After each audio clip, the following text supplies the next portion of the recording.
smoker, we're here to save the day. We got tips and tricks, reviews and more. Join us on the back porch, that's what we're here for. We're not professionals, but we're here to help.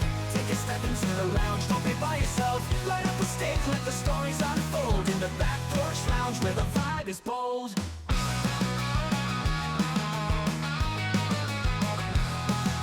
Shy about the shop, no need to fear. We'll teach you the ropes and make it all clear. Learn the lingo, find your cigar groove. With the Leaf Cutters crew, you got nothing to prove. We're not professionals, but we're here to help. Take a step into the lounge, don't be by yourself. Light up a stick, let the stories unfold. In the Back Porch Lounge, where the vibe is bold. So grab your cigar, join the conversation. Let's light it up, spark some inspiration. The Leaf Cutters are here, the world to ignite. One stick at a time, under the porch light. Hello, everybody, and welcome back to the Back Porch Lounge. We are the Leaf Cutters, and we are not professionals, but we are here to help. And today in the Back Porch Lounge, we have an awesome guest. It's Fausto Gomez from Smokey's Lifestyle Cigars. How you doing today, Fausto? Good. Pleasure to be here. I feel like Fausto we need actually, an applause button after you introduce I know, right? somebody. It's like, oh, we need applause. Yeah. Yes, well, There we go. go. We're all clapping for him now. Awesome. But it was funny meeting Fausto online. He actually posted a picture of a couple of the cigars that he had, and I had never heard of them. So I was like, yeah, if you send them to us, we'll smoke them. And sure enough, he was like, give me your address. So we did it, and we were quite impressed with these cigars.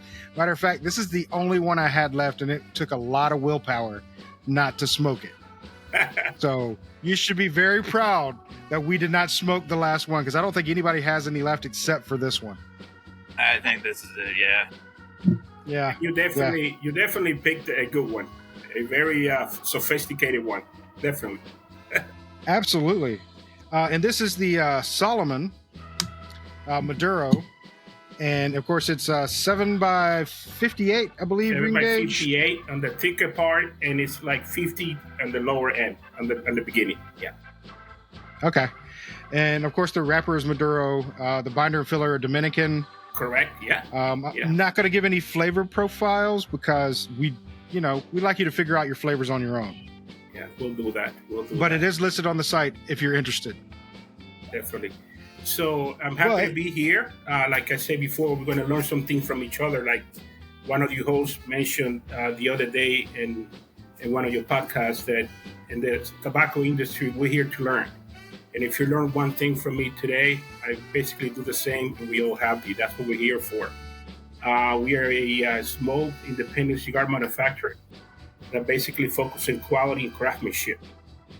We create unique blends and produce a small batch to maintain that quality and control. We started back in 2016. Basically, when I retired, I went back to the DR and linked up with my father there in the Dominican Republic and started making cigars. And in 2016, we came back to Tampa and we decided to start a company to start bringing cigars and producing cigars from the Dominican Republic and bringing them in. Increasing our sales every year by 30-40%, which I think is okay. In 2024, I don't like to get into numbers, but we sold 67,000 cigars in 2024. That's pretty good. That's not counting flavors. That's just straight cigars from our line. Correct. We mainly do events. We mainly do festivals and events throughout the East Coast. We have 3 different teams that we can be at 3 different places at one time. We average about 8 events a month, 7-8 events a month. Initially, I was doing, markets and local markets and things like that. But a few years ago, we got away from that and started doing bigger festivals. Instead of doing 10, 12 a month, we do 7, 6, but big ones. And that's it's been great. It's a lot of passion, a lot of dedication, a lot of effort, a lot of work to create a good product, definitely. And you guys mentioned that before. And that's exactly where we at. That's awesome. So you're saying you do mostly events. Do you not have any retail right now? No, I don't have brick and mortar. No. We have online presence and events. Yeah. Regular customers that send me an email, give me a call, send me a text. Yeah. So on a normal day, I ship out about maybe 10 to 12 orders a day. So the online presence does very well, and the events as well. Okay. I want to get back to the events in just a second. Robert, as we're lighting up, do you have any questions today? And my question was, when you're blending cigars, how many different ones do you blend, and then you go, no, I don't want that one, let's go on to another? Okay. My father takes care of the plantation. That's another interesting thing. We grow our own tobacco. And in the plant, you have in the top of the plant is called the medio tiempo. I'm going to mention some words in Spanish because that's the only way that I know. And then the second portion of the plant is the ligero portion. That's basically what gives the strength to the blend. That is the one you use the most, the ligero. Then it comes the viso. The viso is like the third portion from the top to the bottom. And then the seco, which means dry, is the fourth portion of the plant, mainly used for binders and filler.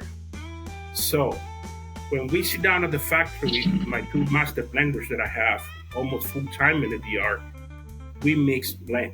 We take those leaves from different portions of the plant and decide what flavor is going to give to the blend that I want. I have 15 different cigars on my line right now. I have 4 Connecticut's, 5 Barber Poles, and 5 Maduros that I have. I created all this blend. I came up with this idea. Like now, when I go back to the DR for almost 2 months in the middle of June, we sit down almost every day coming up with ideas and blending cigars from start to finish. We go to the warehouse, we go to the place that we keep the bales, the packs of tobacco, and we start selecting from those 5 types of leaves from the plant and blending the cigars and coming up with the flavor. Everything is sun-grown. The only thing that we don't sun-grown is for the wrappers, basically broadleaf. That is shade-grown in the DR. So interesting. I know the entire process from start to finish. From the time we planted the seed, we use the tray system where we plant the seed, and then after the plant is about maybe 3-4 inches long, then we take it to the field, maybe 42 days, and then we take it to the field, which the sun grown takes about 16 weeks. Shade grown takes about 17 weeks. In the curing process in the ranchos, in the ranch, is anywhere from 40 to 65 days, depending on the temperature, the weather, if we get a lot of rain, or if it's just too dry. Yeah. So that is digging at the beginning. That is talking from the time we planted the seed to we take those bales back to the factory. Interesting. Very interesting. So if we want to go ahead and give our first thoughts on the Solomon Maduro, I can go first. So far, I'm digging it. I like the taste of it. It doesn't have a full body taste to me. It has maybe like a medium full to me right now. And I think it's going to get stronger just because the last couple of these I've had, they have gotten stronger the more I smoked them. So I have a feeling that this one's going to do the same. But so far, I'm digging the taste. The unique shape to it, like Fausto was just talking about. When I was lighting it, I was like, I wonder how that's going to burn, but it has started burning evenly, just from light up. So yeah, the first berry is going to be kind of earthy, kind of woody notes, and then it's just going to start picking up from there. All right. How about you, Grim? First thought is I miss Andy because he's easier to distill stuff from for these reviews. And you got to go first. I don't have that. I don't have that luxury. So no, it's good so far. I'd say meaningful. I lit it at the end too, like everybody else said, and it's burning even just fine. It's great construction, so yeah, no, it's great so far. How about you, Robert?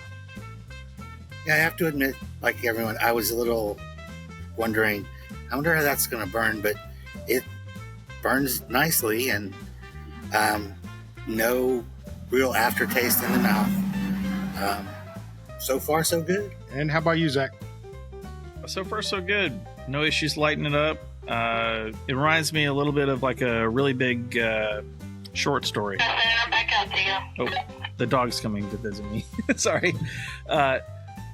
The flavor, what I'm picking up so far is kind of a like Fausto said, a little bit of earthiness, a little bit of like sweetness that I would call in the kind of earthy spectrum, and kind of that coffee sweetness a little bit to me.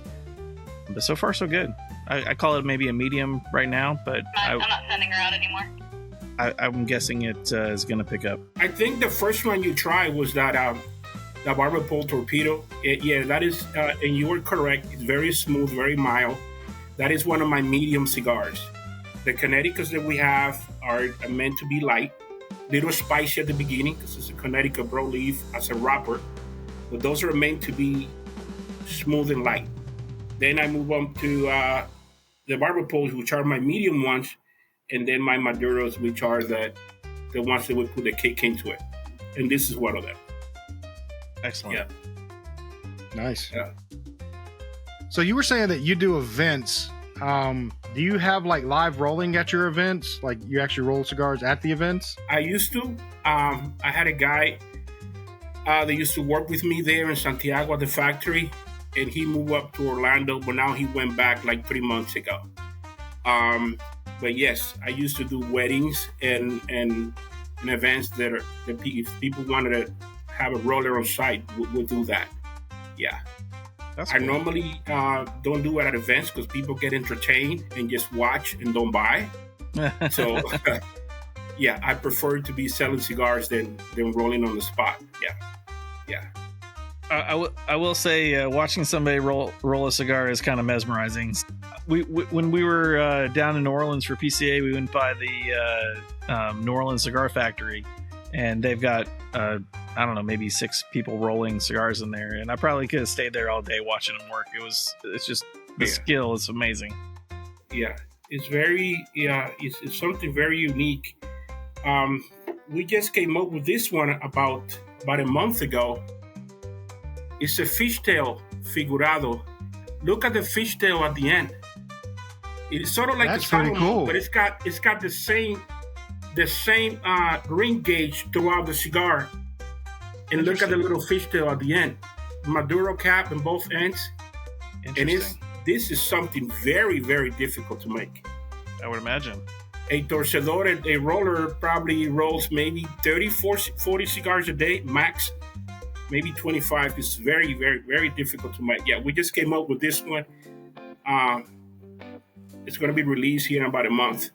I'm testing it right now and stuff. But yeah, like your friend was saying the other day, you have to stay on top of your game. You have to come up with something new every few months, otherwise you fall behind. You got to be creative.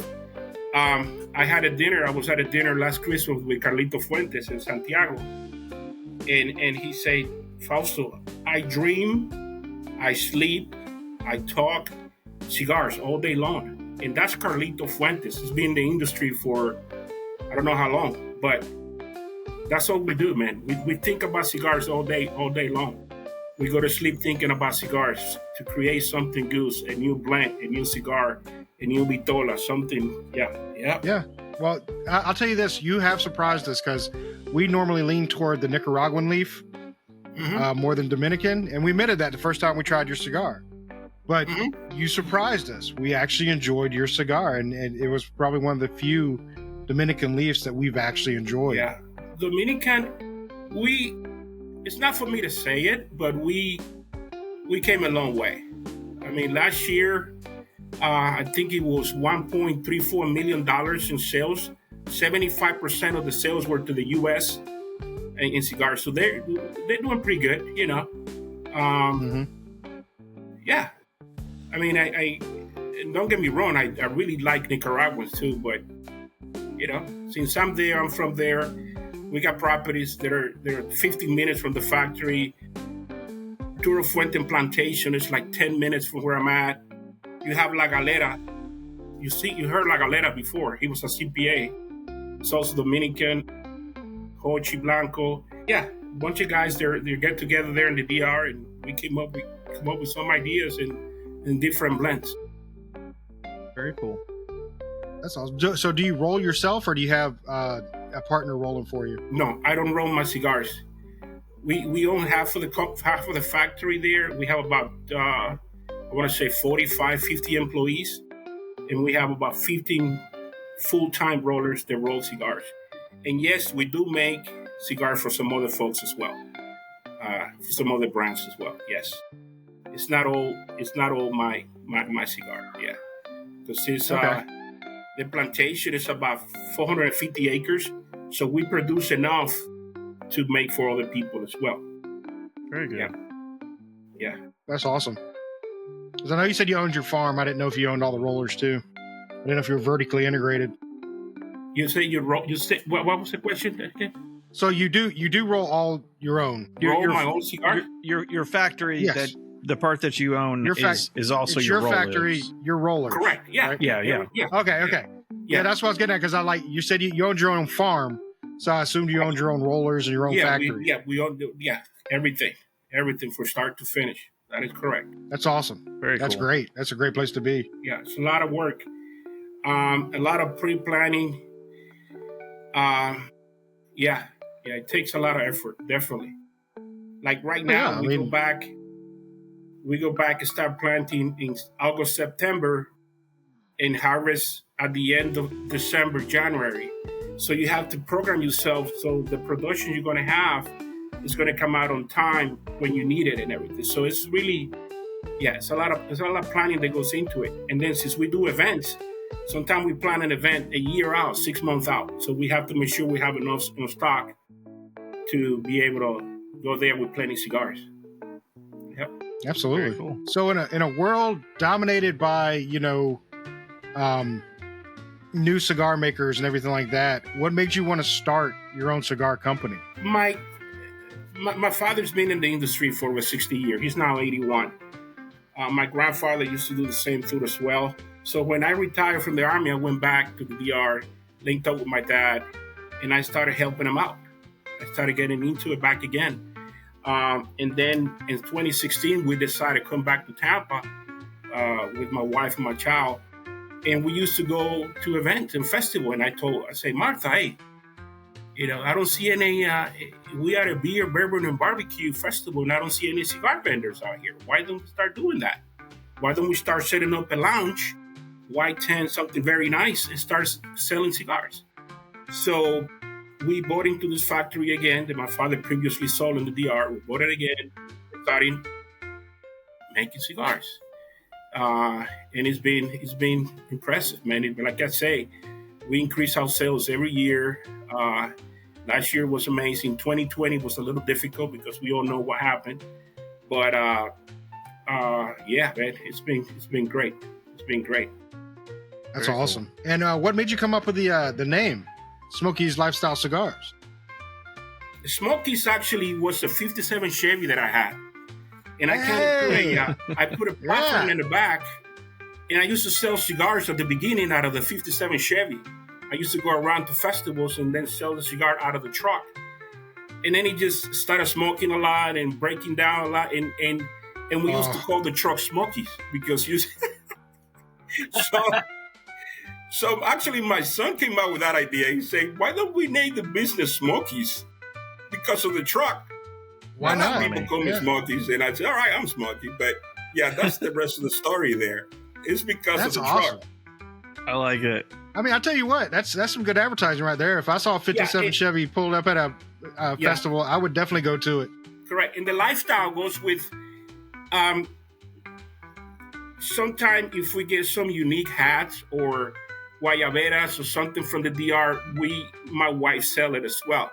So it's the lifestyle, it's the hat, it's the shirt, it's the the cutter, the lighter, the torch, because we also have some accessories as well. So we Smokey's lifestyle cigars. So that's Okay. yeah. I like that. And speaking of swag and hats and stuff like that, you sent us some awesome freaking hats. Oh yeah.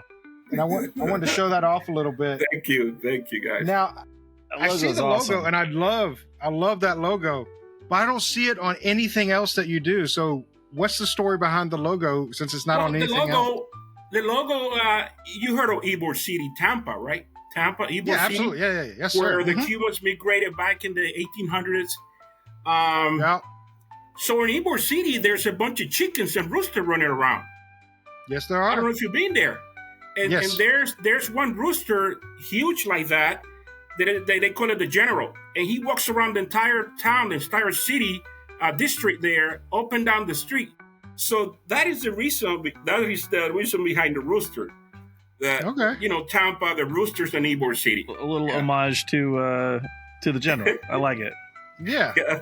I'm wearing my leaf cutters hat today, but I do wear this hat a lot, actually. No, that's great. I love it. It's very cool. Yeah. And we may or may not be doing that in a giveaway here soon. We set Ybor aside one City- for a giveaway. Yeah, Ybor City was founded in 1885 by a guy named Vincent Martinez Ybor. He actually migrated from Key West, looking for better opportunities, and stuff like that. And by 1910, J.C. Newman and Arturo Fuentes, the father of Carlos Fuentes, also moving into Ybor City. And, and 10, 15 years later, there was about 60, 70 factories all over the place, all over Ybor City. Yeah, so, the embargo has something to do with it. In 1962, when JFK implemented an embargo into Cuba because of the Spanish-American War due to independence of Cuba. They had some issues there. There were some factories that closed down. But there's a lot of stories about these things. Something funny that JFK, before he placed the embargo, 10 days before, he asked one of his White House assistants to go back to Cuba and buy 1,200 cigars, H. Utman. He used to smoke petite H. Utman Coronas. So before he signed the embargo, he was sending people back to Cuba to buy some cigars for him. Yeah, you got to have his cigars. I'm pretty sure he was on the phone. yeah. Do you have them? As soon as you did, sign. Yeah, It's there like, you go. okay, we're signing now. Yeah, I'm pretty sure that's how that story went right there. yeah. Um, H. Utman, right? They still make him. H. They Utman, make some in the DR. absolutely. They make some in Cuba. They make two different versions. One's in Cuba, and they make some in the DR. And H. Utman, when he moved to Cuba, he started the company. He was actually a banker, and he used to make cigars for his customers to give to his customer. Turned out a few years later that he was making better cigars than being a banker. So the bank went bankrupt, and he just kept making cigars. That's You see? well, Something to that. that's Yeah. Well, you actually just explained. We do a segment on our show. One of our shows dedicated to short stories, right? And we just make up stories about cigars. Mm-hmm. Well, Billy had the H. Upman Banker, the actual Banker cigar, Mm-hmm. but he didn't know that story. So you just told everybody the story, that actual story behind that cigar, Yeah. which I think is fascinating and awesome. That's You really brought that cool. full circle for us. Yeah, it's really, really cool. Yeah. Let me see what else about H. Utman. So they're making some right now in the DR. So the origin of the cigar is where it's made. Like you can transport Cuban seed to the DR or Nicaraguan seed to the DR, but it's going to be a Dominican cigar because it's made in the DR. In Dominican, yep. Same thing if you do it the opposite way to Cuba, import tobacco from the DR or Nicaragua, make it in Cuba, it's going to be a Cuban cigar. Yep, we learned that on early. That's fascinating too. That you have all these different seeds that come from different countries, but since it's planted in a certain country, it's their seed now, or it's their leaf. That's fascinating. Right. So with since you're a veteran-owned company, Mm-hmm. I think you've already said it. Were you in the Army? Yeah, I'm a retiree 7. I did 20 years and 2 months in the Army. Yeah. I joined the Army at 17 years and a half out of New York. My family immigrated in the late 80s. So I went to high school, went to college for a year, ran out of money. And by that time, my family wanted to go back to DR. And I say, no, why I want to go back? I'm just graduating high school. So I started college, ran out of money again, and just joined the Army, man. My first duty station was Germany. I did a lot of tours in Germany. I went to Desert Storm, invasion of Panama, Bosnia in 96 for 18 months. And I went to Iraq twice, in 2003 and 2006 before I retired. So they finally let me go in 2008. And yeah, man. Yeah, so I was fed up. I was tired. I needed a break. I don't blame you. Yeah. I needed a real break. So I packed up my stuff and went back to the DR, man. Lived my life there for a year. And then I had a friend working at the U.S. Embassy there. And he knew that I was in the DR, and he brought me into the embassy. So I worked at the Department of State for 10 years, too, at the U.S. Embassy there in the DR. So on the weekends, Friday I used to get off, drive to Santiago, because the embassy was in the capital, it is in the capital. And then, start working cigars with my dad, the plantation, and all that stuff. That's how everything got started. Yeah. Wow. So there's a lot of history behind it, man. It's a lot of work. Definitely a lot of work. And dedication. There's up and downs in this industry. No, I didn't start it with $1 million, but I started with $10,000. Yeah, you don't need $1 million. You don't need 2 to make 1. But you say that before. But I started with 10 grand, man, and yeah, and it's been amazing. It's been really good. Yeah. Well, I mean, really awesome. That's what we've always been told from all the manufacturers. If you want to make $1 million in the cigar industry, you need to start with 2. Yeah. So it's just crazy, but yeah. I agree. A lot of hard work, a lot of dedication, like you're doing it, it'll pay off. Yeah. Yeah. And you got to have that passion. If you don't have that passion, you're just making a product that, right. whatever. And I'm excited about that fishtail that you just showed us. Yeah, that's pretty cool. Yeah, I'm definitely That's what we haven't tried now. I'm definitely going to send you some. Thank you. I'm going to bring some back in July when I come back at the end of July, and I'm going to send you guys some of those when we release it. Because right now I only got like 3 or 4 that I brought with me back in December. Yeah, but it's been great, man. It's been great. I always recommend too. This is something that I recommend for every cigar maker out there. Once in a while, you have to, because there's a lot of things out there, man. I mean, maybe we're going to talk about the not so much fun stuff right now. There's a lot of companies out there that they sell cigars off the shelf. Right now, there is a company here in Orlando. You go there with $2,000. You come out of there with 300-400 cigars. Your label on it. But you don't know where it's coming from. You don't know who makes in that cigar. You don't know who's blending. You don't know what type of filler it has. So every once in a while, it's good to. This is my 6x60 fishtail, right? Let's break the fishtail open. Once in a while, you have to take a knife and crack it open, right? Once in a while, you have to do that. I mean, you're going to waste your cigar. So here we go. Complete wrapper. That is a long filler cigar. That is a complete wrapper right there. Let's see the binder. Look at the binder. Complete binder. You see, that is a cigar that's not going to fall apart on you. That is a cigar that's going to drop the ash in about 1/4 of an inch. And then you have a long filler, long leaves. Look, long leaves. So once in a while, cigar sellers out there, cigar makers out there, look at the long pieces.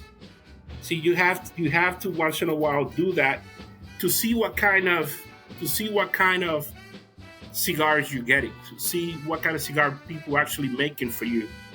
See, We don't use mixed filler.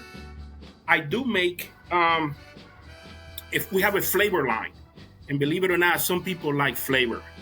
I know I don't like them personally, but a lot of people like flavors, man. And I'm telling you, I sell flavors as much as I sell regular cigars. We have a bourbon infused, we have a vanilla vodka, all made with liquor. We basically infuse the filler, and it's got to be done in a separate building. My place where I make my flavor is about 3 kilometers away from what I make from the factory. Wow. I mean, you can drive by and smell the fume, and smell the liquor, smell the flavor. So you don't want to have it together. But we do make cigarillos. People love those. And normal cigars infused with liquor. We make an old fashioned that is a freaking killer. We make an Irish cream. We make a rum flavor that is a freaking awesome cigar for people that like flavor. Well, now, since you're mentioning all these liquors, I can get behind a liquor flavored cigar.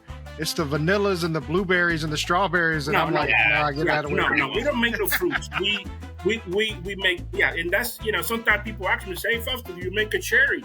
Do you make a peach? Do you make a apple? No, we're not into fruity. We just make liquor infused cigar.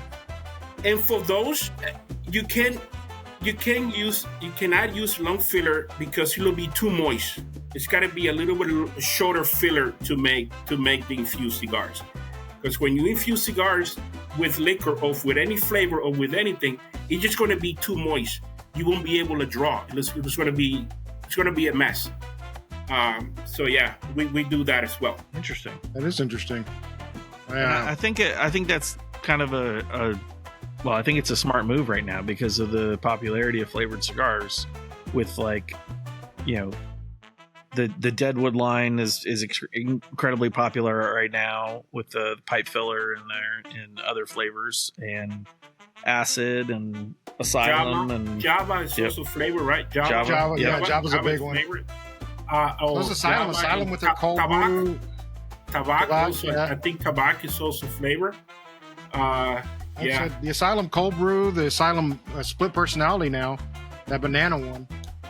Yeah. So that's definitely to keep up with the market. You're doing the right thing. Yeah, it may not be my favorite kind of cigar, but I think it's really interesting, and it makes more options for the people that are interested in those things. Yeah, we started doing flavors about 5 years ago because the demand was there, man. People just were asking for flavored cigars, man. Yeah. I mean, they're good introductory cigars. They're good, if you just want something different to cleanse the palate, they're good for that too.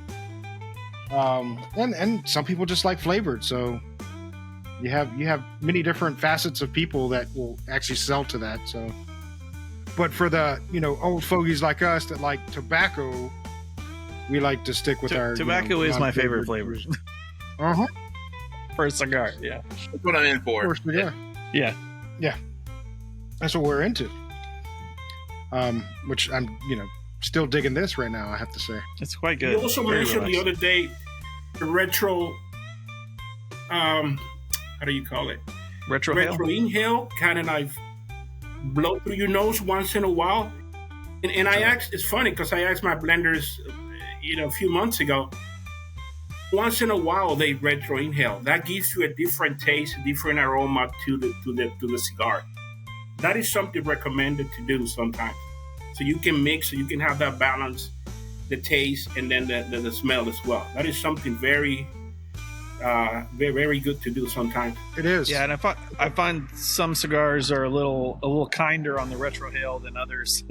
This is a very pleasant cigar on the retrohale. It's not too spicy, so it's just kind of smooth and creamy to me. I don't know, as anyone else retrohaled their Smokey? It's getting a little creamy, and yeah. It has a different flavor on the retrohale. There's something there. I can't quite put my finger on it, but there is something there on the retrohale when you do it that's different than when you intake it, just regularly smoking it. But it's pleasant. Hey, Graham, you have any questions, man? Kind of quiet over there. What's your favorite Transformer? My face was right. Let me call my son for that. Phone a friend is an acceptable answer. That is fair. That is fair. 13-year-old boy, so yeah. The joke behind that was I was trying to validate the reason I was at PCA, and I was like, I have to ask media questions to cigar people because I'm not, I crack jokes. My thing is jokes. Like I'm not terribly fluent with cigars is terminology and such, but my decision for, hey, what kind of question can I ask every single cigar representative out there was, what's your transformer, or what's your favorite transformer? And it didn't go well. Yeah. I got a couple of people that were really excited that like I was asking something different and it was getting them off their feet or whatever. I had a couple people that came up with their own transformers and usually in profane ways. And then I had a good handful of people that are like, what the fuck is a transformer? Yeah, you definitely have a lot of fun, man, and that's one of the things that attracted me when I was looking at the podcast. I said, this guy's, just having fun, man, and this is such a big community, but we try to stick together because you don't know when you're going to need that guy, man. You don't know even one simple phone call to ask a simple question about blending, leads, packaging, vitolas, different shapes, whatever. If I can help, man. They can call me anytime. I don't care where you're from or where you at, And throughout the years, I mentored a lot of people, man. When I first started selling cigars in Tampa, there was only 3 cigar vendors here. There was 3 of us. Now there's got to be about 12 of them around the city selling cigars, doing the things we do.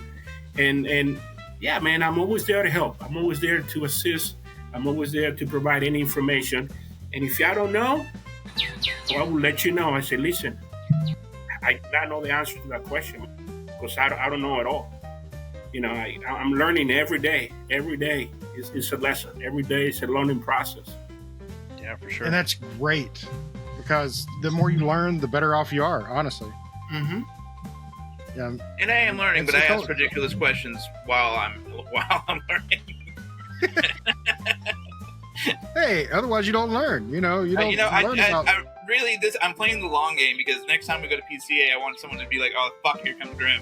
What's he gonna ask this time? Who's your favorite Ghostbuster? Maybe that could be it. It could be. You never know. We'll find out. So, Fausto, since you were in the military, I gotta ask everybody in the military, what's the best branch of the military? Oh my God. Oh God. That's a tough one. Initially I was trying to join the Air Force.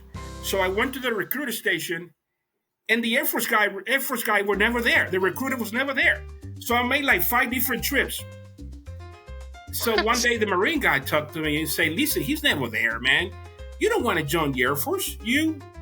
Come on, join the Marines. Look how cool of a uniform we got. And then I thought about it and I say, nah, I don't know. Then I came back another day and the Army guy was there. And he kind of talked me into it. And he said, yeah, listen, you don't want to be a Marine.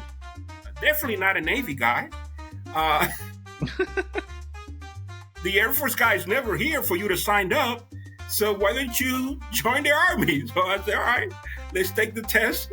But I love every military. And want to take the opportunity being Memorial Day weekend to thank everyone that made that significant sacrifice for this country. It's a lovely country. I love it. I enjoy every minute of it. Will I have done something different in my career? Probably. Everybody made mistakes. I stayed out of trouble, but I could have I did my 100%, but I could have done a little bit better. But yeah, man, I love every branch. Every branch out there, I have nothing but love for you. Yeah. That's awesome. I'm still holding out for the guy that says, Space Force, but that's just me. How are we doing on our cigars? Are we about halfway? I'm halfway. Yeah, about halfway. All right, let's do a halfway check-in. So far, it's been delicious. It stayed medium for me. It hasn't gone full yet. Yeah. But it's very smooth. Very smooth taste. Yeah. I like that white ash that's on it, burning pretty evenly. But that taste to me is it's good. No film in the mouth, which is excellent for me. But I am enjoying it. How about you, Grim? Yeah. What are you guys pairing it with? What are you guys drinking? What am I drinking? What are you guys drinking? Yeah. A margarita. A margarita. The flavor intensified, which I was expecting because the last couple of Smokies that I had were definitely more as it went along. So I'm thoroughly enjoying myself. It's a good cigar. I've only had to touch it up a couple of times, but that might have just been how I had it in the humidor. All in all, it's a great cigar so far. And what I'm drinking a knockoff Dr. Pepper Zero, because I love Dr. Pepper with cigars. Just something about those 23 flavors. How about you, Robert? All right, first let me apologize to someone. Okay. First, I'm fighting an internet connection. Normally, I'm on the back porch doing this, but my next door neighbors are having a party, so I'm on the front porch. Not as good internet. But I agree with Ben. It's a medium smoke right now.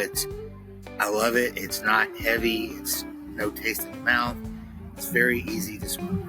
Awesome. And how about you, Zach? I've had no issues with the cigar. Construction seems very solid. Mm-hmm. As far as flavors go, similar. Hasn't changed much. A little bit more intensity. I don't know if it's just like where my palate's at right now, but I'm getting a lot of like sweetness out of cigars lately, which is enjoyable. It's not like overly sweet like a sugar tip or anything like that. It's just kind of like the natural sweetness of the tobacco. I would compare it to like a cup of black coffee that's maybe lighter roast and it has a little bit of sweetness to it. It's a really, really enjoyable, relaxing cigar, not over the top on power. So I wouldn't worry about having to eat before I had this cigar or worry about, not doing something while I'm doing it. It'd be a great party cigar. I think this, like at an event, this would be like maybe an ideal blend for newer smokers and people who aren't into really heavy stuff. And I like heavy stuff too, but often this is about the right spot for smoking a cigar on an enjoyable day. And I'm pairing with some really high quality water. High quality perception and aroma varies, even with the individual. Even age has something to do with the perception, the taste, the palate that you have in the cigar. And normally what is recommended is trying at least 3 cigars, especially something that's handcrafted like this, because not every cigar is the same. You can taste this cigar tomorrow, it'll be, today's tasting a little different. Maybe because it's hot, maybe because it's rainy, maybe because your palate is different, maybe because you've been eating a lot of chocolate or something, or exactly, or not eating or eating. So it varies. It varies all the time. Yeah, I've noticed that when I get like a box of cigars, I've had this before where one of the cigars is just unsmokable. It's just a terrible cigar for whatever reason, something to do with the leaves in it or the construction or whatever. Yeah, just not a good cigar, and the rest of them could be fantastic. So I agree. Having more than one of something is a good test of the cigar. Yeah. And that's also a reason why we like to have multiple people on here, because they'll all have different experiences on the same cigar. Right. So it's kind of the principle behind that as well. We love doing that because you have different tastes from everybody. Of course, they have what they love, what they don't love, are completely different. So that's why we have multiple people on here doing the same thing. So you can kind of align your taste with somebody that, you know what, I agree with them more on cigars. Let's go that route. Did you guys met Carlitos Fuente at the PCA? You had a chance to meet him or no? I didn't have a chance to meet him, but I saw him there. Yeah, he was there. Yeah. Hochi Blanco was there from La Galera. A good friend of mine. I think he was there too, and a few other guys. I think West Tampa Cigar was there too. Yeah. Yeah. We talked to Rick. Yeah, Rick. Yep, Rick we're was gonna have there. Rick on here in a couple of weeks Rodriguez as well. was there. Mhm. Oh yeah. Rick seemed like he was a good guy. Yeah, we'll have him on a couple weeks, 1 or 2 weeks from now. Yeah, I think that's about right. So, other than the fishtail, do you have any other projects going on? Right now, late summer, we're gonna release my 10th anniversary. I'm gonna make sure you guys get some too. It's gonna be a Habano 6x60 pigtail, a Habano. That's gonna be my first Habano entire cigar. Because I use Habano for my barber pole. I use Connecticut and Habano, but it's gonna be entire Habano wrapper. Special blend, limited edition, and we're also doing a Toro barber pole. So I'm releasing 2 10th anniversary. It's gonna be late summer. It's gonna be released there. The past 2 years, I'm opening the market there in the DR as well. It's doing okay. Still a lot of work to do. But yeah, I am selling my cigars in DR as well. We're having a huge party. I think it's going to be on the 28th of June. That's when we do to release the 2 blends. And then this guy is coming out here also by the end of the summer as well. It's going to be a different packaging. We're working on the box already done and everything. Because right now, most of my cigars come in bundle of 25. It's reduced the cost. I can sell it a little cheaper to the customers. And I break them apart anyway. Because what I do, I place them in humidors. When we do the display at events, we set them up in humidors. And people can approach us and buy cigars. Now, if they want a bundle of 25, of course, I got plenty of bundles there for me to sell. But yeah, with this 10th anniversary, it's going to be in beautiful boxes that are coming out. That's cool. Yeah. So what's the barber pole blend going to be? All Dominican. Criollo 98. The wrapper is going to be Habano and Connecticut, just like this one. Okay. The cigar is basically going to look like that, but with a different blend. Okay. That's the Toro barber pole. You're going Toro. Okay. For some reason, I was thinking torpedo. I was like, we had the torpedo. Wait a minute. No, it's going to be a Toro. I don't think I sent you the Toro. Yeah. Yeah. So we also make Connecticut Toro right here. That's a Connecticut Torpedo. Yeah. I don't think I sent you this one. This is the Perfecto Connecticut.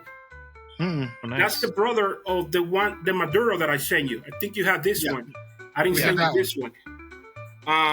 We have the Maduro 6x60, and I think I sent you the Shaggy Food Pigtail. Yeah, with the last quarter of an inch back wrap. It starts kind of funny, and it's meant to be like that because it's easy to light. It's easy to start. So it starts up and up at the beginning, but then it picks up again, and it starts getting very nice. I don't know if you have that one.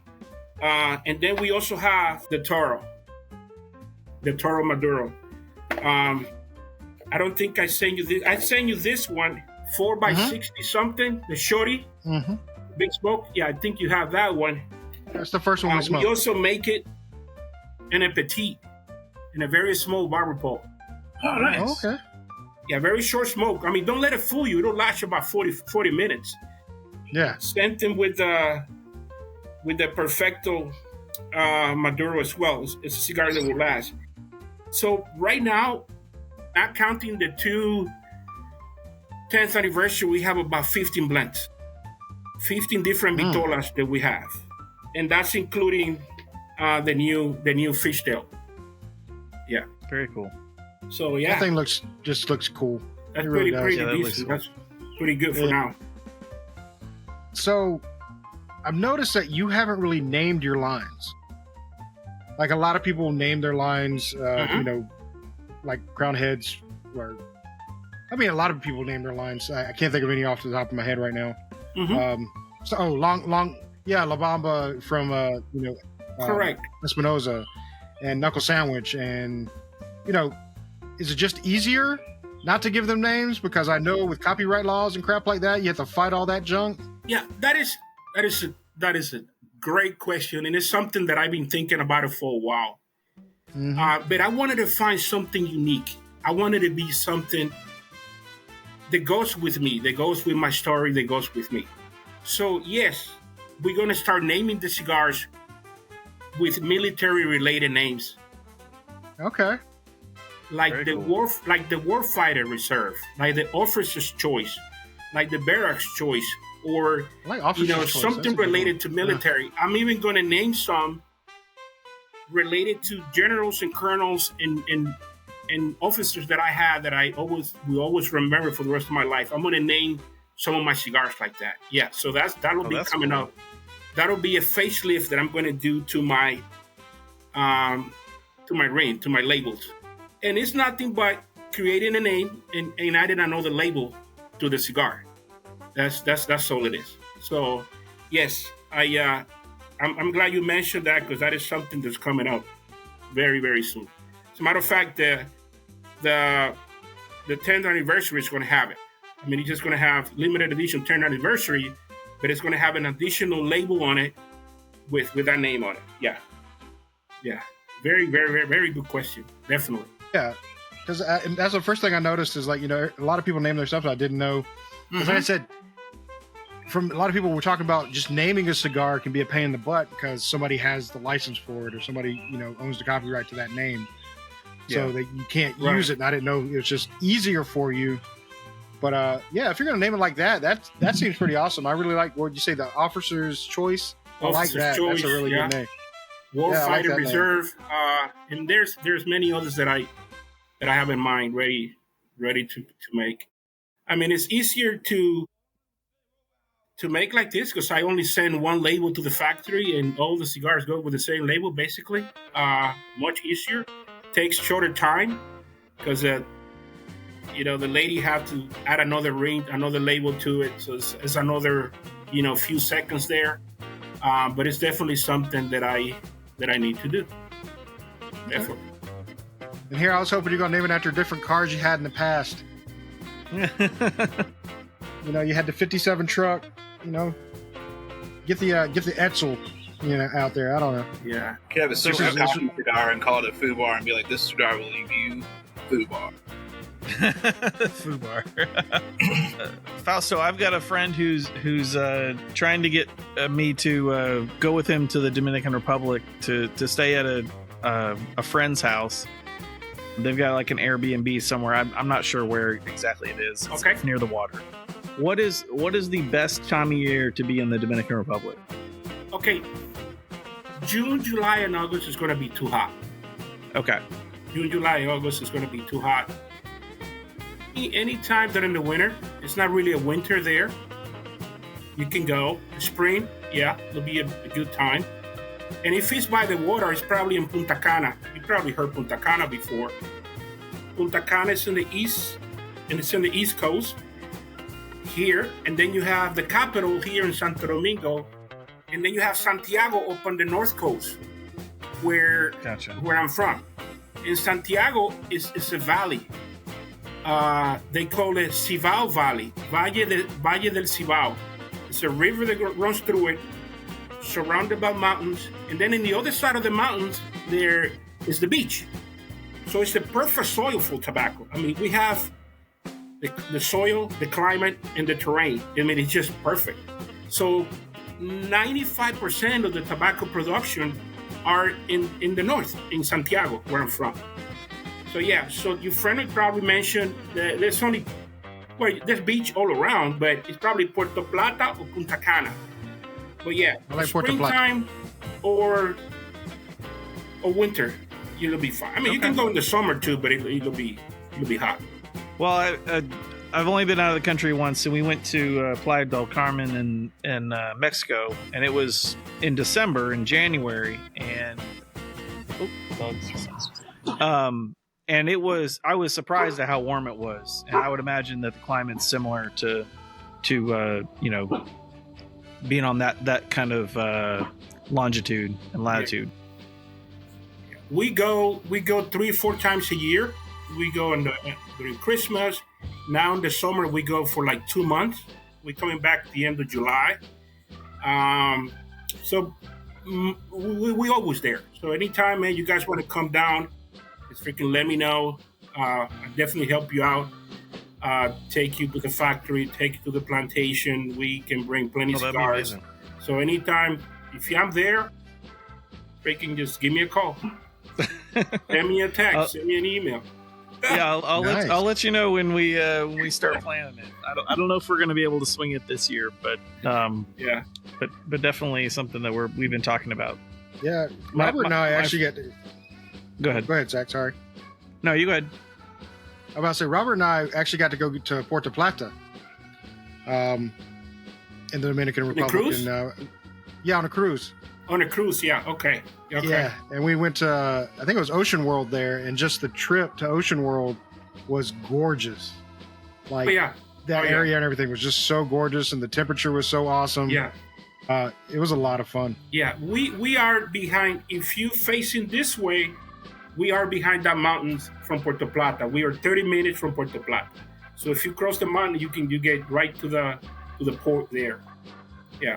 Very nice. Gorgeous. Very nice area. Yeah, temperature was awesome. Yeah.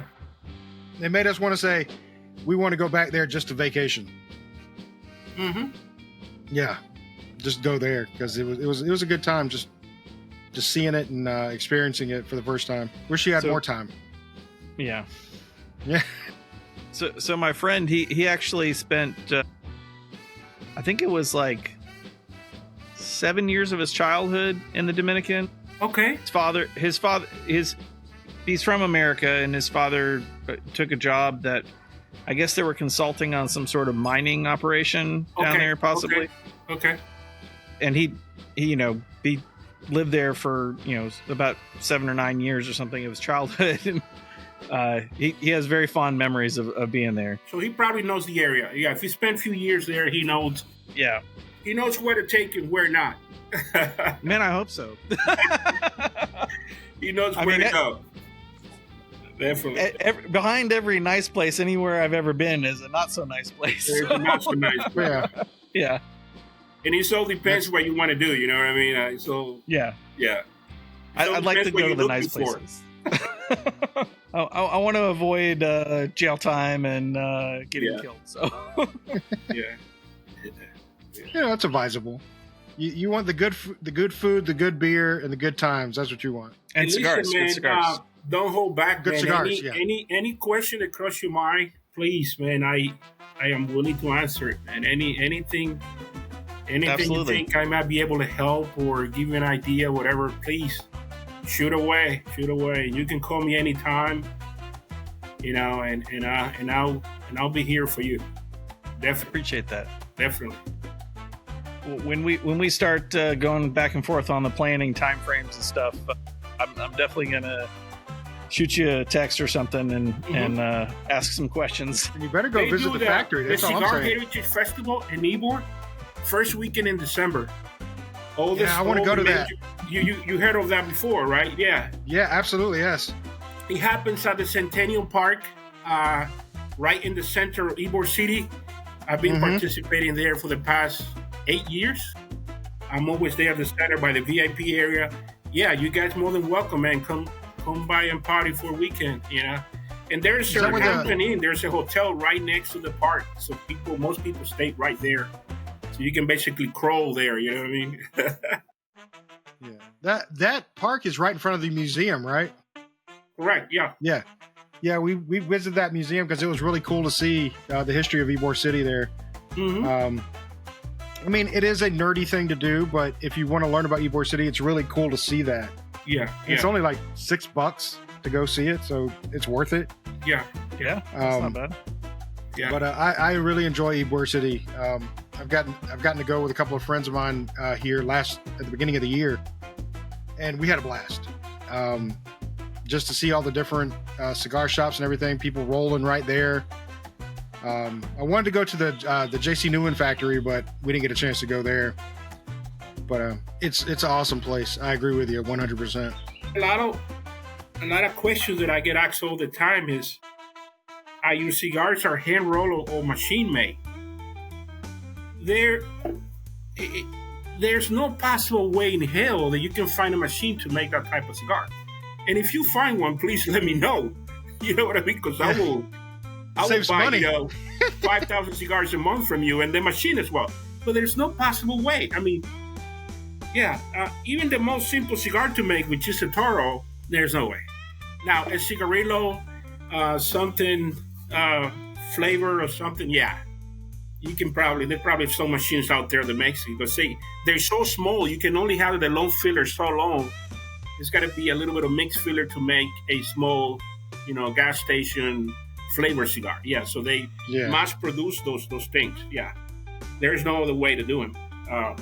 But to make a regular cigar, a perfecto, which is taper in both ends like this, I mean, it takes an art, man. It takes a lot of work. Yeah, a lot of work. Because those, like the perfectos and stuff, you can only use mold so much for that, right? Say again. Sorry, you coming in very low with it. Oh, I'm sorry. For like the perfectos and for like the Solomons and stuff, you can only use a mold so much for that. A lot of that has to be shaped by hand, doesn't it? Correct. Yeah. The mold gives it that initial shape. You can leave it on the mold for a day. That's not a problem. It's meant for 5, 6, 7 hours, 8 hours. You can leave it overnight. That's fine. But that special roll, the roller, the torcedor, is the one that's going to create the shape in that cigar. The same thing for this one, which is the Solomon, which is 60-something in one end, and it tapers down to a 52. Only a guy that knows how to make. So only a guy with a lot of experience can roll a cigar like that. See, and it's an art, man. I mean, you have to see these people. You have to, like Zach was saying, you have to sit down there and just watch these guys how they do it, man. It's amazing. It's an amazing thing. Yeah. Yeah, and it's fascinating to sit there and watch them roll them because it's the precision that they have and at the speed they go. It's like, how the hell are you doing that? It would take me an hour and a half to do what they could do in 20 minutes. And don't let nobody fool you, man. This industry, this cigar industry is booming, man. We going like this. Cigars are so much in, and it used to be for older folks. Now millennials, younger people are freaking smoking cigars. You know what I mean? Like our age, your age, cigars are in, man, and they're in to stay.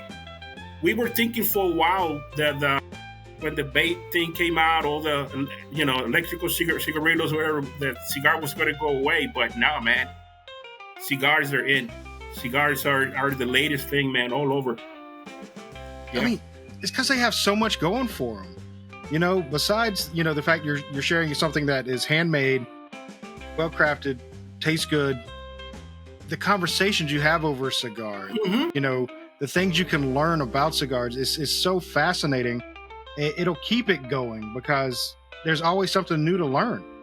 There's always something new to talk about, and you have a good time talking about it over a cigar. Yeah, it's one of the reasons we kind of started the podcast was mostly just to hang out in that kind of lounge setting that we kind of all enjoy with our friends that are too far away to go meet at the lounge. Right. So that's why we hang out at the Back Porch Lounge and happen to record it now.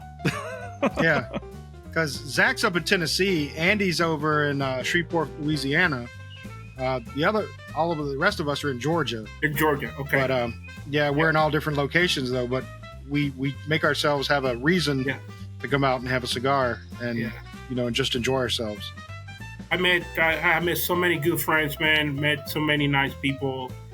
Great conversations, great stories. Because I always say you got to have. It's a combination of three. It's got to be the company, the cigar, and the place. And then comes the drink. You got to have all four of them, and you got to have the time, too. If you don't have the time to smoke a cigars, don't do it, man. Don't do it. I mean, you consider time as well. I mean, if you got to go back to work or something, but you got to have that special time, that special place, and sometimes that special company to enjoy a good cigar. Yeah, it's good to smoke one sometime by yourself, but a special company, man, it's a compliment. It's something that's freaking awesome. Awesome. Yeah. I tell the guys all the time, I don't usually smoke alone unless I've been stressed out for a day or something like that, and I just need to decompress, I'll go smoke alone. But normally, it's with one of my buddies. We got to smoke, have a conversation. Any of your wife smoke? Any of your wife? No. My wife will occasionally smoke a cigar. Okay. She smoked cigarettes when she was a teenager, and she when I tell her not to inhale it, she still does. So she usually has a pretty bad experience.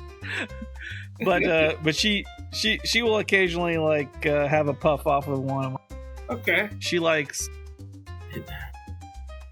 a CAO's Cherry Bomb, which is a flavored cigar.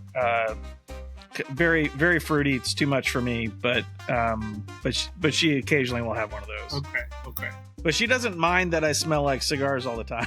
So that's the more than I could ever ask for. Yeah, my wife pushes me away with a stick. Just pushes you away with a stick. Yeah. My wife has the kissable rating. She'll come in after I smoked, and she's like, "All right, come here, kiss me." So I'll kiss her, and she's like, "All right, you're still kissable." But if I'm not, she'd be like, "Yeah, you're sleeping somewhere else tonight." That's usually Romeo and Juliet. She's like, "Get the hell away from me." Yeah. But she also is the one that she doesn't understand, because she used to smoke as well. She used to smoke cigarettes when she was younger. So she was like, "Why? How do you enjoy it if you don't inhale it?" And I'm like, "It's still enjoyable. I promise you, it's enjoyable." Yeah. But she just don't get it. Yeah, I'm glad my wife smokes, probably not as much as I do. And believe it or not, I do maybe 3 or 4 cigars a week, which is, for being in the cigar industry, that's not a lot. But she smokes with me sometimes during the weekend and stuff. Basically trying out the cigars, making sure, it tastes and the blend and the smell, the aroma, the balance, everything is there where it needs to be, like what we want, For sure. If I plan the time right, most of my cigars are aged anywhere from 3 to 4 months. People call it the aging room, but it's actually a conditioning room, where the cigar goes to the perfect condition to be sold and to be smoked. Like the 10th anniversary, they're ready. Right now they are in the conditioning room. So by the time I get it at the end of July, that I bring them back, they're going to be conditioned for about 5 months. So it's going to be awesome. It's going to be good. So when you're, as we know, the longer the better. The longer the better. But yeah. So when you're conditioning it, is the cigar already made, or are you talking about you're conditioning the leaves to roll them? No. The cigar's already made. Okay. The cigar, not the leaf. No, that is something else. The bale can stay at the warehouse, at the ranch where we have it, and it's another conditioning room, but it's such like a warehouse. They can stay there for a year or two, the actual leaf, ready to make a cigar. But I'm talking about the condition when the cigar is already made. Yeah, the only thing you have to do is pull it out, place the label on, and then you're good to go. And then be ready to ship. Gotcha. Yeah. You don't want to place the label on the cigar before the conditioning room, because sometimes they either expand or condense a little bit. So sometimes you run into a cigar that has a loose, that the label comes out very easily, and sometimes some of those that are very tight. It's because of that. It's not only because of the glue, which is a natural glue called the glue is called Tragacanto. Tragacanto is the natural glue that we use for the caps. So, you don't want to place the label on it before it goes to the conditioning room. You want to do it afterwards, where it's to the stage where it needs to be, either expanded a little bit or contracted a little bit to the right form. And then you place the label on, and then you package the cigar, and it's ready to ship. Gotcha. Awesome. Very cool. It wouldn't be our show if we didn't throw a little pop culture in there. Have anybody watched anything good lately? Man, me and the wife were watching The Righteous Gemstones, and I feel dirty about that. Why? It's so awesome. It's so terrible, good. but it's awesome at the same time. Yeah, I mean, They're just the worst people. They're the worst people. And like I can't get past it. And then they're just like there's a penis every other minute in an episode. Yeah, I mean there's a lot of dongs in that show. And most of the time, unwarrantedly so. It's gratuitous, yeah. It just suddenly like, oh hey, by the way, your penis is out. And they're like, oh hey. I don't know if anybody watched it, but has anybody seen Landman? Not seen Landman yet. I've heard it's pretty good. Man, I put it right there along the lines of like Yellowstone. Really? It's Billy Bob Thornton. He goes out and procures land or mineral rights from landowners in Texas, right? And just the stuff that he comes up with is just amazing and mind blowing about the oil industry, and him explaining it to like one of the lawyers who's kind of a activist and is like oil's killing the earth, stuff like that. And he's like, well, I mean, everything is done with oil. I mean, the roads, the tires, umbrellas, everything is made from oil. So until we find something we can make something else out of, we're kind of stuck. But it's really good. I've been enjoying it. We binge watched the entire season. It's that good. Just one weekend, we just sat down and couldn't stop. We just finished Andor. And I felt like it started off a little rocky. I really liked the first season, and the second season ended good. Like it, I enjoyed it. I would say worth watching if you're a Star Wars nerd like me. Oh, dude, yeah. About to say Robert's on board. I know that you're all Star Wars nerds.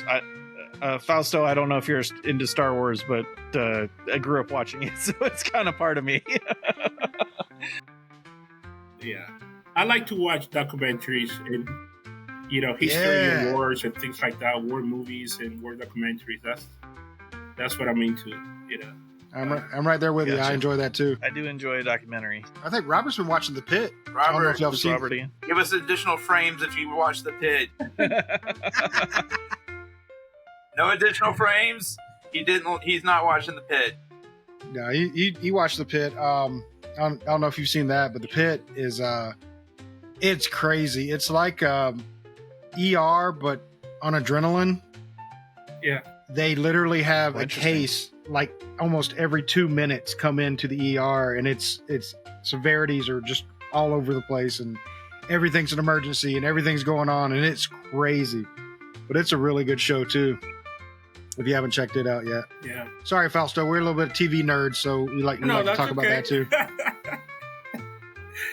Nothing wrong with that, of course. Yeah. I don't understand how you two aren't done, or you three aren't done at this point, because I like went through that cigar, man. Like, I mean, I've been puffing on it. It's been solid the whole time. Mm-hmm. Are you saying you want to rate yours now already? I know. I do. Yeah, I have a feeling as soon as I put this one down, I'll be like, I want another one. I want another one. I don't have another one. Yeah, I want another one. And I'm looking at like the little nub that's left in my ashtray. And I'm like, I could get a couple more puffs out of you, probably, maybe. Light the ashes, man. Light the ashes. Yeah, like I say, I'm leaving on the 12th of June. We don't come back to the beginning of August, but I'm gonna put a care package for you guys. Some stuff that I'm gonna bring back for you guys to enjoy. I don't expect anything. I just want you guys to have some cigars, enjoy them. You got to try more than 3 to come up with a judgment. Maybe if I send you another Solomon, it takes a little. I don't know. Maybe a little bit different. I'll make sure to hook you up. Well, we appreciate that. And you said the same thing about the first package. You said you not expect anything, and I told you we want to rate it because if you're nice enough to send it to us, we definitely want to rate one for you. We rated one for you already, but we're going to rate this one too for you. But we appreciate it. We really do appreciate it. I mean, anybody wants to take the time out of their day to send a lowly podcast like us some cigars to try, we definitely appreciate it because we love to smoke. We love to smoke cigars. It's okay. And we love, getting our mind changed about something. Like I said, you've changed our minds about Dominican. We're looking more into Dominicans now because heavily we have been like favoring Nicaraguan more.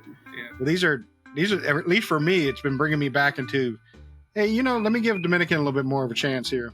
Yeah. Because kind of now I've been shying away from them, but not anymore. Definitely. And when you send me that email saying that I sent you my entire line, I'm like, no, man, I only sent you 5 of those. I got another 10. that I want you guys to taste. So yeah. I've been a fan of La Flor Dominicana for a long time, and I know that not all of the tobacco they use is Dominican, but there's definitely there's something about the Dominican tobacco that's it's smooth and and rich. Yeah, definitely. Sorry, I'm just sitting there puffing away on this. Do you want to go ahead and rate them? So, I have a question for Fausto. Mm-hmm. What's your wife's favorite cigar in your line? Oh yeah. Oh my God, she likes the Perfecto. This guy right here, the Perfecto Maduro. She likes that, number one. Then she likes the Toro Maduro. She likes this guy right here. Okay. Number two, and I want to say number three, when she feels doing something lighter, smoother, she likes that Torpedo Barber Pole. Okay. For her, those are her last, top three. And she actually came up with the blend as well. Because she go to DR with me, we go to the factory, we sit there and smoke. We have, by the office, we have this huge patio with rocking chairs. And we sit there and just smoke cigars and drink coffee and drink bourbon in the afternoon. Basically all day long. That's all we do. That sounds like the dream right there. Yeah, that's it. Yeah. That's it. Yeah, two of my master blenders are names that when you mention their name in the DR, every cigar makers know who they are. Yeah, one guy used to work for Davidoff for 30 years. He retired and then he started working for me at the factory there. So I paid them half time. I paid them not a full salary, but part time. So especially when I'm there, they sit with us for anywhere from 4 or 5 hours a day, just smoking cigars and trying new things, coming up with ideas, coming up with blend. This is how the Ligero is going to work. This is how the Viso is going to work. This is the Volado how it's going to work. This is what we have in production. This is what's going to be ready in December, January. But we're making this, but the Toro was staged a little different. I want a little stronger. I used to make a double Maduro. We stopped making it about a year ago. So we're thinking about going back to a very, very, very dark Maduro. So we're getting that leaf to the right point. It's hard to do, but we are working on a double Maduro, which is freaking delicious. It's like smoking chocolate. It's going to be freaking awesome. Yeah. So that's going to be interesting. It's going to be on a 6x60, so you can get a full puff, a full flavor, lots of smoke, and it's going to be a double Maduro. That's going to be next year, but we start talking about that already. Double Maduro. We talk about the industry. We talk about social media, and we just have a round table that we just, everybody brings a question. We talk about packaging. We talk about labels and stuff like that. Boxes. Boxes is a totally different animal because you have to outsource the boxes. You have to hire another guy to make that is an expert making boxes because we don't do it all. We do cigars. So boxes is another animal. And you have to, when you select a package, a box, you have to program yourself so the boxes will be ready and produced by the time the cigars are ready. You see, you don't want to have 1,000 boxes just sitting there in the warehouse waiting for the cigar 6 months to be ready. It's got to be like one after the other. Boxes ready. A month later, cigars are ready to be packaged, ready to be sent. Yeah, so it takes a lot of coordination. It takes a lot of time and coordination. Sure. Yeah. Well, so I have a question about your double Maduro and maybe just a process about tobacco. So in order to make tobacco Maduro, it's fermented. Is that correct? Correct. That's the process that makes it darker. It is are you fermenting it longer to make it darker, or is you fermenting it a different way, or what? I'm not familiar with the process of fermentation other than I know that they're at a certain temperature and the curing process, like I was saying before, takes 40 to 60 days. For your double Maduro, it takes a little longer and more taking care of the leaves and selecting the leaf. And not every leaf is going to be a double Maduro, because we have about 6-7 ladies. Actually, women's are better doing that than men's, selecting the leaves, selecting what is going to be, what is the proper leaf for a Habano, what is a nice looking Connecticut wrapper, what is a nice looking double Maduro. Not all the leaves in the plant is going to qualify for a double Maduro. But yes, it takes longer, much effort, more care, more treatment to make a double Maduro, because it's basically black. The wrapper is very, very dark. Yeah. So, forward to seeing that. That's interesting. So going back to your social media thing, I've been I like your little videos that you're putting together with you, showing off your talking about yourself, talking about your company. But I think it was your video that I learned that it was the ladies that were better at picking out the colors, better picking out the making the cigars and everything like that. And that blew my mind. I was like, makes sense. Yeah. I want to say 70% of our factory employees and rollers are women. There's a 30% that are male. Yeah. My packaging guys, male. Yeah, most of them are ladies. Most of them are women. Yeah. Yeah. Oh, yeah. Yeah, social media, man. I neglected it for a very long time. I should have 100,000 followers on Instagram until someone say, "Hey, Fausto, wake up, man. What the fuck are you doing? You have something to show. You have a story to tell. You have great product. You have so many content, so many to show the world that you out there." So now in the past year and a half, we're back into it. I hire a girl that's taking care of my Instagram and some other stuff. And yeah, we're doing much better. But I neglected it for a very long time, which it was my fault. I did it the opposite. Most people, you look at them in social media and say, "Holy shit, this guy is killing it. This guy is selling cigars like crazy." I started the opposite way. I started making money and selling cigars first, not showing the world. And believe it or not, I somehow made it happen. But now we're back to where everything is kind of level out. Social media. I'm showing the presence. I'm showing that I'm out there to the world. So it's something that we corrected. We know it was helpful, but we will concentrate on some other things. Takes a lot of work, man. Creating content, creating things. Takes time and effort and money. Well, I'll let you know this little secret. Since you're a manufacturer, they're a little bit more lenient because that's your product. But if you're talking about tobacco, especially like on podcasts or anything like that, they censor us like crazy. They throw the algorithm against us. They don't like to put out our stuff. And it's because we're talking about tobacco. Yeah. But you do have that advantage since it's your product that you can get out to a lot more people and get out to things. So utilize that as much as you can. Yeah. And don't limit yourself to one platform either, because there's so many platforms out there now that you can put your stuff on and get your name out there.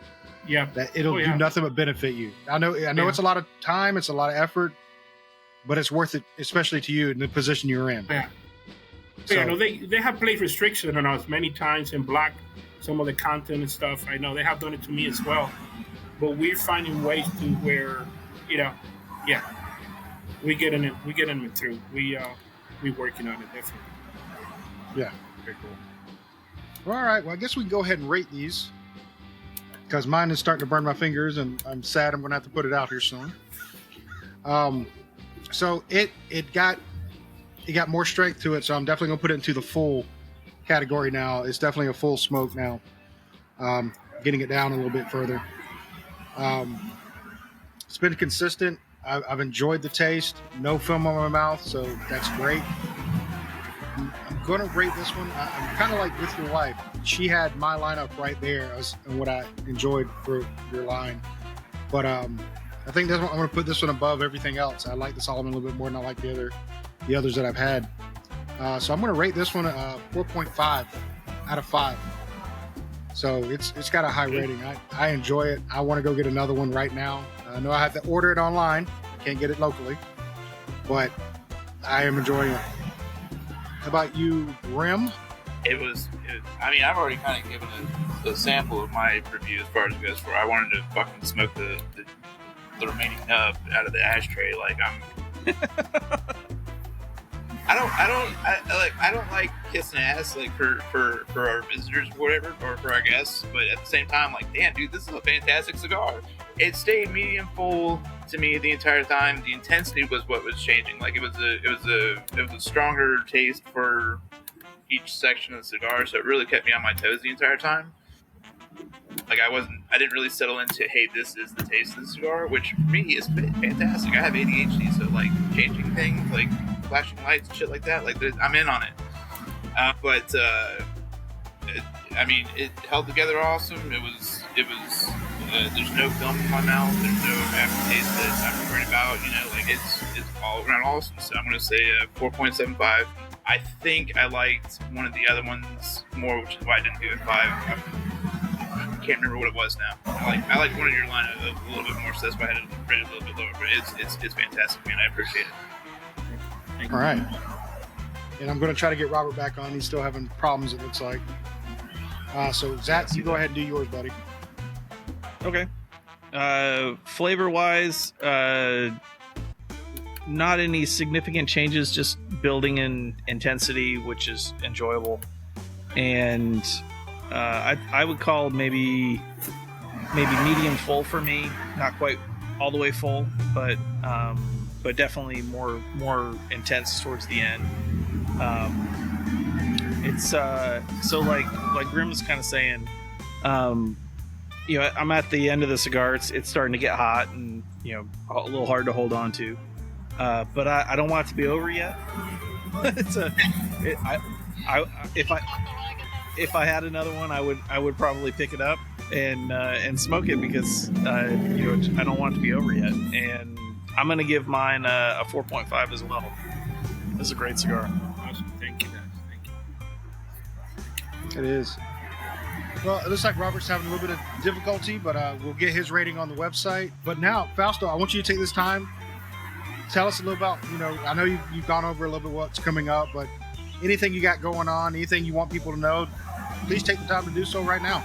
Let everybody know what's going on. Yeah, great. First of all, like I said before, thank you for having me on.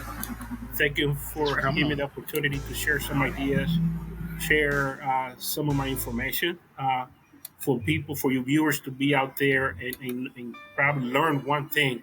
If you learn one thing from this show, that'll be great for me. And so I have nothing to hold back. I'm willing to help. I'm willing to share. I'm willing to assist anyone that give me a call or want my help. I have no issues with that. Like I say, the next thing on the plate is it's my release of my 10th anniversary, which is going to be in the next 2 months. By the end of the summer, it will be in the market. We'll be ready. We'll be on my website, and I'm going to make sure you guys get some of that as well. And you're having a great show, man. That is what attracted me. You guys always have fun. You're a bunch of good folks. I love the area where you're at. I wish I could move there. Florida is just too hot, too flat. There's no mountains. There's no trees. And it takes me 4 hours to get out of here. It takes me 4 hours to get to Georgia. So, I want to be like in the middle there, But anyway, I got a kid in school. He likes his friends. He likes his school. So I'm stuck here for the next 4 years, at least. And then I probably go back to the DR, retire again. But I have so much passion. I have so much love for this business, man. I get goosebumps every day. I get tears when I talk about cigars, when I talk about this industry, when I talk about the people, when I talk about the friends that I meet, when I talk about other cigars makers out there, because there are some good ones out there, man. And not only from the DR.